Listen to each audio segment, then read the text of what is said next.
અહીંયા ઉપસ્થિત સરપંચ શ્રી ગ્રામજનો અને જેના અથાગ પ્રયત્નોથી આ શાળાની સતત પ્રગતિ થઈ રહી છે તેવા આપણા સૌના મોક્ષદાતા અને પ્રાણ પ્યારા મોડલ સ્કૂલના આચાર્ય પ્રભુભાઈ સર તેમજ પ્રાથમિક શાળાના આચાર્ય સરતાનભાઈ સર જેમણે અમને સતત નવું શીખવવાનો પ્રયત્ન કર્યો છે અને અમને હંમેશા જ્ઞાન આપતા રહ્યા છે તેવા તમામ ગુરુજનો અને જેમ આકાશના ચંદ્રની માફક ચમકી ઉઠેલા અને અજવાળા સાથે હર્ષ ઉલ્લાસ કરનારા નાના ભૂલકાઓ તથા મારા વહાલા વિદ્યાર્થી મિત્રો, ભાઈઓ તથા બહેનો, આજે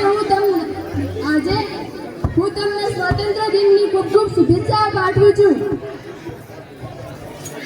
આજે હું નીતા દેસાઈ આપ સૌના માટે હાસ્ય સમાચારો લઈને આવી છું. મને આશા છે કે આપ સૌને મારા હાસ્ય સમાચારો ગમશે અને સૌને હસાવશે પણ ખરા. આજના તાજા સમાચાર. આજે સવારે વડોદરા બસ સ્ટેશનથી નીકળતી રિક્ષાના સામે એક મચ્છર સાયકલ લઈને ફૂલ ઝડપે જતું હતું. મચ્છરનું સાયકલ સાથે એક્સિડન્ટ થયું. આ સમાચારની જાણ મોડલ સ્કૂલમાં ફરજ બજાવતા રમેશભાઈ હેમાણી સરને મળતા તે ચા પીતા ચાના કપમાં ડૂબકી મારી ગયા.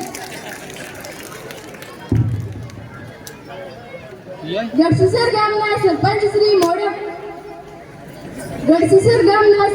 શ્રી મોડાભાઈએ જણાવ્યું છે કે ગામના મસાણમાં પંખા ફિટ કરવામાં આવશે જેથી મતદારોને સૂવામાં કોઈ તકલીફ પડી શકે નહીં તથા ટ્રેક્ટરના પંખા હેલિકોપ્ટરમાં મૂકવામાં આવશે જેથી ખેડૂતો આકાશમાં પણ સારી રીતે ખેતી કરી શકે. એક મચ્છર અને બીમારનું એક્સિડન્ટ થતા મચ્છરના શરીરમાંથી 11 લીટર લોહી વહી ગયું. માટે મચ્છરને વડોદરાની હોસ્પિટલમાં દાખલ કરવામાં આવેલ છે. મચ્છરને વડોદરાની હોસ્પિટલમાં સારવાર આપવામાં આવી રહી છે. આ વાતની જાણ રહીશ સર તથા અશોક સરને થતા તેઓ સાયકલ લઈ અને મચ્છરની સંભાળ લેવા માટે જવા માટે રવાના થયેલ છે.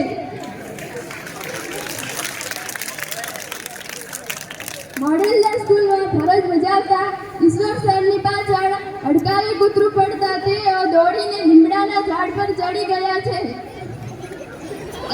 અચાનક લીમડાની ડાળ તૂટી પડતા તેઓ નીચે પડ્યા છે અને આખરે કૂતરું એમને કરડી જાય છે.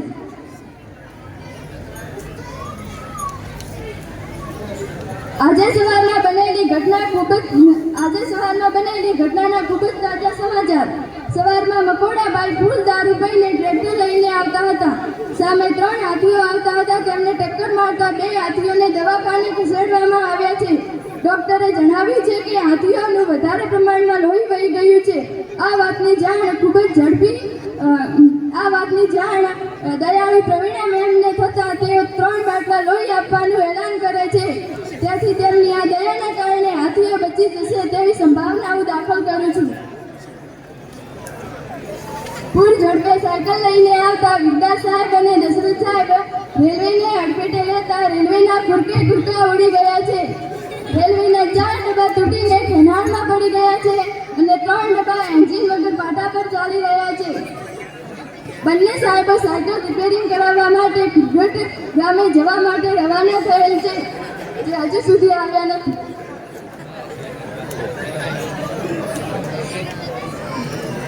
નવીનબા અને સુરેશબા બંને સામે લડતા નવીનબાનું બટન તૂટી પડતા 4 માફીઓનું ઘટના સ્થળે મૃત્યુ થયું છે અને 2 બાકીઓ ઘાયલ થયેલ છે જેમને હોસ્પિટલમાં ખસેડવામાં આવી છે. આ ઘટનાની જાણ પ્રભુભાઈ સાહેબને થતા તેઓ સાયકલ લઈ જવા માટે રવાના થયેલ છે.